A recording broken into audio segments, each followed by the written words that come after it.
Hello friends, welcome back to another mini blog. আজ ভোরবেলায় বেশ উত্তেজনা নিয়ে ঘুমটা ভাঙলো। ব্যাকপ্যাকটা কাল রাতেই করে রেখেছিলাম। বাবাই এতদিন পর পুজোয় বাড়ি এসেছে, তো সেই জন্য সবাই মিলে ছোট্ট একটা ফ্যামিলি ট্রিপের প্ল্যান করেছি। বাবা, মা আর বোনকে সাথে করে নিয়ে যাচ্ছি আমরা দীঘা। কিন্তু এখানে একটা টুইস্ট আছে, আমাদের সাথে পার্থ যেতে পারছে না। তো সেই জন্য সবারই একটু মনটা খারাপ। আর আমাদের বাঙালিদের তো ছোট্ট একদিনের দুদিনের ট্রিপ মানেই আমরা চলে যাই দীঘা।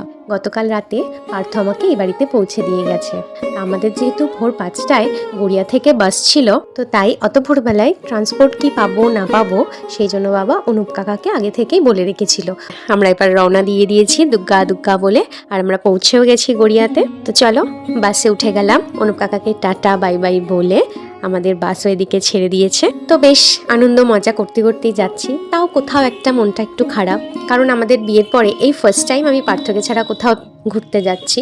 এবার আমি যদি না যেতাম তাহলে বাবাইয়ের মনটা খুব খারাপ হয়ে যেত। তারপর এখানে তোমাদের সাথে কথা বলতে বলতে ভোর হয়ে কখন সকাল হয়ে গেল বুঝতেই পারলাম না। দেখো এখানে কোলাঘাটের সামনে বাসটাকে দাঁড় করিয়েছে, বাবা আর মা নেমেছে চা খেতে, আমি আর বাবাই নামিনি। তারপরে আবার বাস ছেড়ে দিল, আর বাবাইকে দেখো অঘোরে ঘুম।